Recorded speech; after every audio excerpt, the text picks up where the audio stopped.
Hello, c'est Jen de la Gamelle du Pirate. Et aujourd'hui, on va décortiquer l'univers fascinant des groupes Facebook.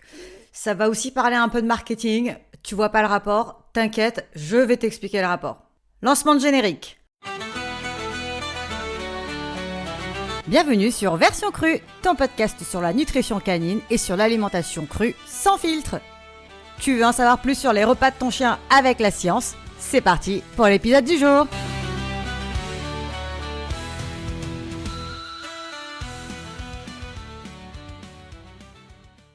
Les groupes Facebook. Oh là, les groupes Facebook. Bon, alors, si tu es au cru aujourd'hui, il y a de très fortes chances que tu aies été sur un groupe Facebook ou peut-être que tu es encore sur des groupes Facebook. Je crois que je suis encore sur certains groupes Facebook, même si je ne vais plus sur Facebook. Bref, il y a de très fortes chances que tu connaisses et d'ailleurs, c'est un sujet qui m'a été proposé par l'une d'entre vous sur Instagram et je me suis dit, ah ouais, je pense qu'il faut en parler. Si on regarde le parcours classique, entre guillemets, d'une dog mom, en tout cas moi ça a été mon cas, et je pense que c'est le cas pour beaucoup d'entre nous, c'est que donc tu commences à t'intéresser à l'alimentation de ton chien et tu vois par-ci par-là des gens parler d'un truc qui s'appelle barf et tu sais pas trop ce que c'est et en fait plus t'en entends parler et en fait t'as des petites bribes d'informations et tu sais c'est toujours les commentaires un petit peu piquants de type ouais le chien c'est un carnivore, c'est pas un omnivore, ouais il est pas censé manger des croquettes, bref tu vois le genre, moi j'appelle ça des recruteurs de secte. Et au bout d'un moment, en fait, bah il y a forcément un lien qui arrive, qui dit quelqu'un qui te dit ouais, allez voir sur tel site, machin, etc. Donc tu vas voir sur ce site en question. Il y en a plusieurs en France, et tu as plein d'informations sur qu'est-ce que c'est, comment ça marche, qu'est-ce qu'il faut faire, qu'est-ce qu'il faut pas faire, des calculateurs en ligne, etc.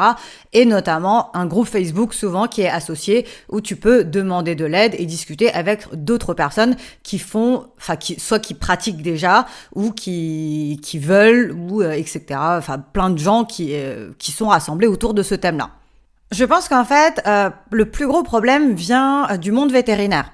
Pas dans le sens où c'est la faute des vétérinaires, mais c'est plus une question de les vétérinaires sont soit assez peu formés sur l'alimentation crue, soit ils sont contre. Et d'ailleurs, souvent, ils ont de très bonnes raisons de l'être.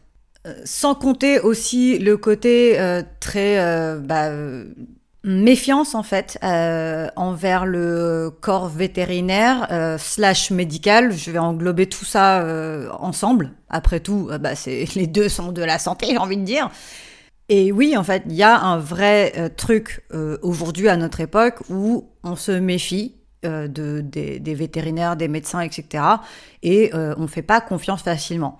Donc, quoi qu'ils disent, si le vétérinaire, ton vétérinaire te dit non, c'est pas bien, alors d'une part, est-ce qu'il est capable de t'expliquer pourquoi ce n'est pas bien, de façon à ce que tu comprennes sans te faire culpabiliser. Et même si il le fait, il y a de très fortes chances en fait que la personne en face, donc la patiente ou la cliente, quel que soit le terme que tu veux te donner, se disent non mais en fait je pense que je vais aller voir des informations ailleurs parce que cette personne n'est pas fiable. Et donc le problème c'est que littéralement on va se dire que on n'a pas le choix. J'ai besoin d'aller chercher de l'information par moi-même.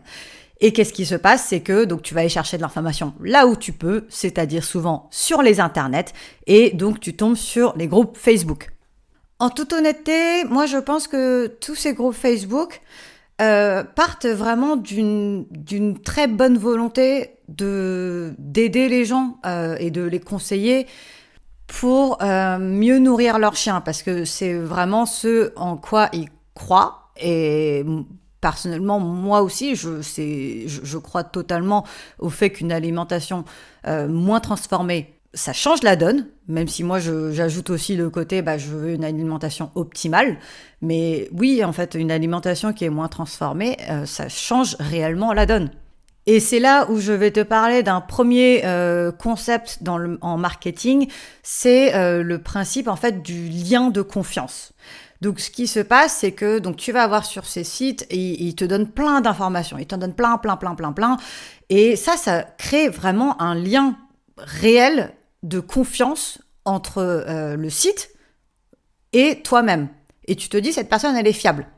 Et il y a rien de malsain là-dedans, hein, c'est un concept qui existe depuis très longtemps. Enfin, c'est pas un truc qu'on a créé de toutes pièces, c'est juste quelque chose qui se remarque. Exemple à la con, si t'as une inconnue dans la rue qui arrive avec une part de gâteau en te disant mange ça, tu vas aimer, je pense qu'il y a de fortes chances que tu lui dises d'aller se faire foutre.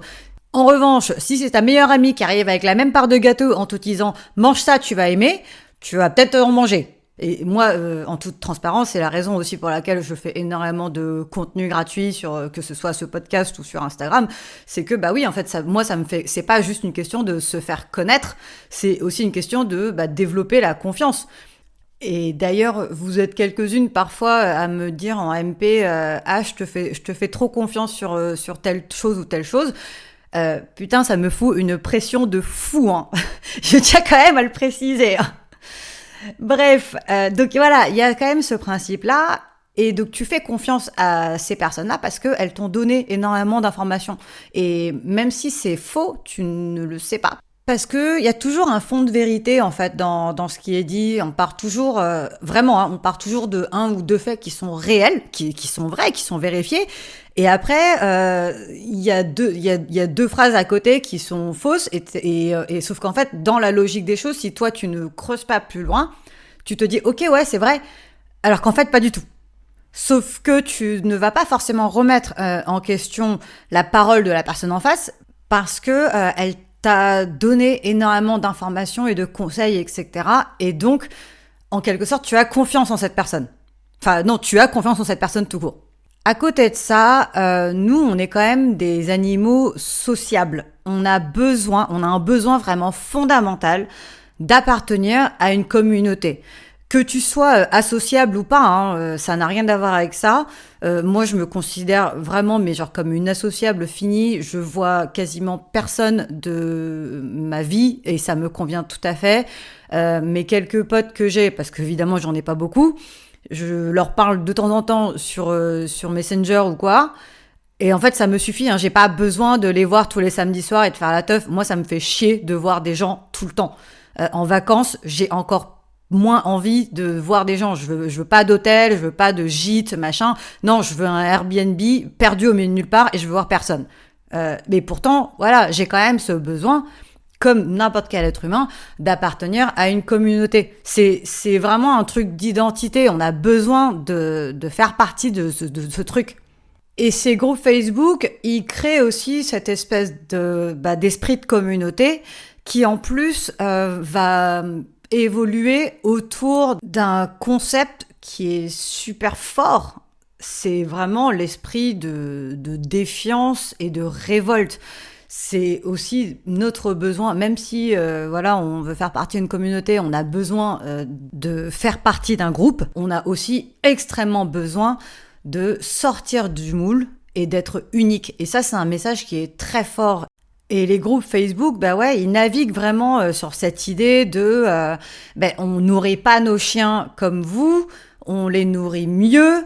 Et encore une fois, toute la partie de méfiance envers le monde vétérinaire. Et c'est vraiment ce côté-là. Et je comprends dans un sens. Moi, j'y adhère aussi. Tout l'esprit de rébellion et de révolte et tout ça, moi, je dis à 200% oui, au cas où c'était pas évident. Mais c'est vrai que donc ces groupes ont souvent un point de vue qui est très extrémiste. C'est vraiment, par exemple, on voit des trucs. Alors je sais pas si on en voit encore parce que encore une fois, je ne vais plus trop sur Facebook, mais je sais que quand j'avais commencé à me renseigner, il y avait beaucoup de vet bashing.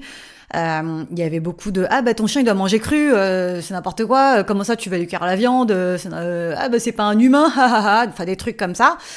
Il y avait un truc assez moqueur et c'était vraiment tu fais comme ça et si t'es pas avec moi, ça veut dire que t'es contre moi. Et souvent les points de vue extrémistes vont à provoquer beaucoup plus d'engouement parce que c'est plus simple. Vraiment, littéralement, pour le cerveau, c'est beaucoup plus simple si soit c'est noir, soit c'est blanc. Mais la réalité, c'est que il y a 50 millions de nuances de gris. Et donc ça, le cerveau, il aime pas. Il a envie que les choses soient extrêmement simples. Soit c'est ça, soit c'est ça. Mais il n'y a pas d'entre-deux. Et les groupes Facebook de cru, ils font ça très bien. Bon, alors là, je parle des groupes Facebook parce que c'est le sujet, mais il y en a plein qui font ça de façon générale dans la vie. Il y a même, je vais pas citer de nom, mais il y a des vétérinaires aussi qui sont vraiment limite élevés au statut de gourou, quoi.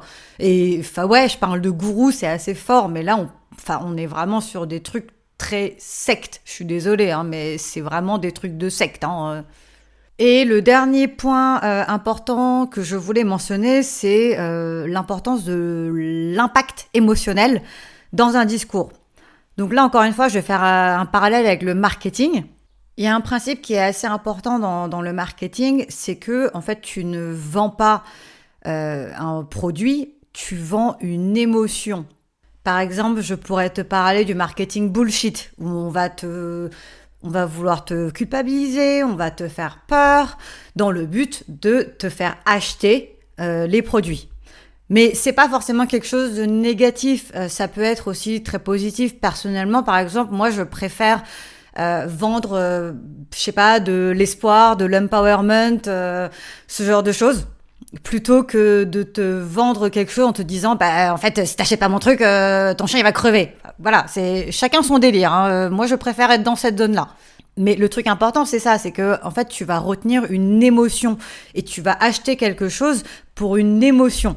Un exemple que j'ai lu récemment et qui est très parlant, c'est, supposons, je veux te vendre une bougie. Je pourrais te dire, elle brûle super bien, elle va durer super longtemps, pendant 6 heures, et ça va sentir bon les cocotiers dans ton salon.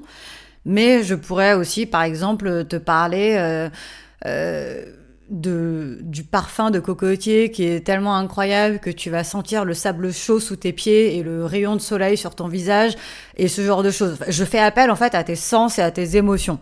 Je suis désolée s'il y a des entrepreneurs qui m'écoutent, je suis vraiment pas douée avec la vente, ok, c'est bon, je sais, j'assume. Mais bref, l'idée est là. Et donc, oui, là, je te parle de vendre quelque chose, mais en fait, c'était vraiment pour te parler de l'impact émotionnel. Et dans les groupes Facebook, il y a un impact émotionnel qui est hyper fort, qui est différent du marketing bullshit. Alors, oui et non, parce qu'en fait, ils te font quand même pas mal culpabiliser. Mais on va te vendre, entre guillemets, le cru comme si c'était quelque chose de magique et de miraculeux. Parce que, en réalité, les gens qui n'ont pas forcément de vrais problèmes de digestion avec leur chien, ils vont rester sur la croquette qu'ils avaient, et puis ils vont pas forcément aller plus loin. Alors que les gens qui ont des problèmes, ils vont fouiller, mais jusqu'à l'infini. Et en fait, c'est souvent ces gens-là qui vont découvrir la ration ménagère, le barf, le PMR, tout ça, alors qu'ils sont dans un état de désespoir, littéralement, qui arrivent sur ces groupes et qui voient un message sur 5 qui dit le cru a sauvé mon chien, c'est magique, etc.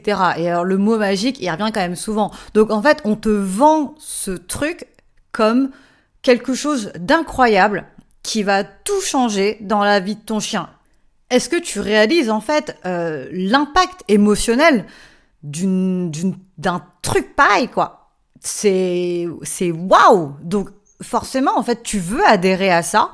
Et avant même d'avoir commencé, en fait, ton cerveau, il est déjà convaincu.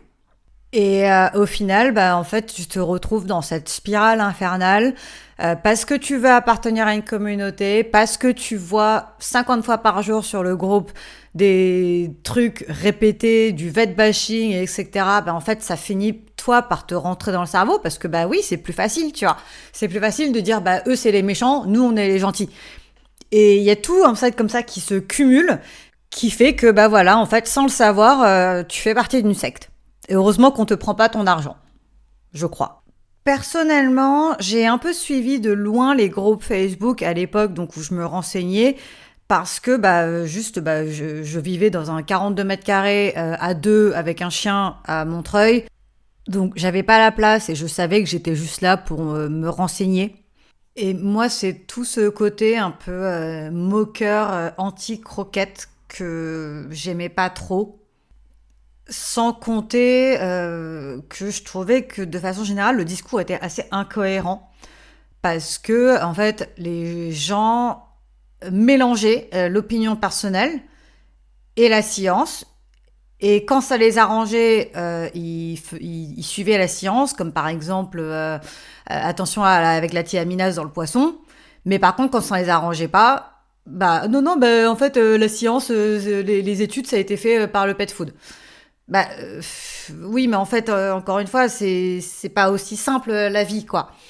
Donc je suivais pas trop, je posais quelques questions par-ci par-là, mais vraiment je participais pas plus que ça. Et je me suis vraiment rendu compte assez vite de ces incohérences, donc ça m'a poussé à aller chercher ailleurs. Et heureusement parce que c'est de la merde en fait ces groupes. Voilà, je l'ai dit, voilà. Voilà, je pense avoir fait le tour. C'est plutôt rigolo en fait, parce que c'est en préparant mes petits bullet points pour cet épisode que je me disais, mais c'est littéralement des principes de marketing, c'est des trucs que je suis en train de voir. Alors non, derrière, encore une fois, ils ne vendent rien de concret, enfin ils vont pas te vendre quelque chose contre de l'argent, mais les principes, même si c'est pas volontaire, et je pense pas du tout que ce soit volontaire, je trouve ça assez amusant de retrouver tout ce principe en fait de lien de confiance et de parler à tes émotions, et etc. Dans ces groupes Facebook. Donc merci Luma Olan, je ne connais pas ton prénom, je suis désolée. Merci de m'avoir suggéré ce sujet. Bah écoute, j'espère que, en tout cas, il t'a plu, j'espère qu'il vous a plu à toutes. Si c'est le cas, pense à me laisser plein d'étoiles et n'oublie pas de partager cet épisode avec tes copines. À la prochaine!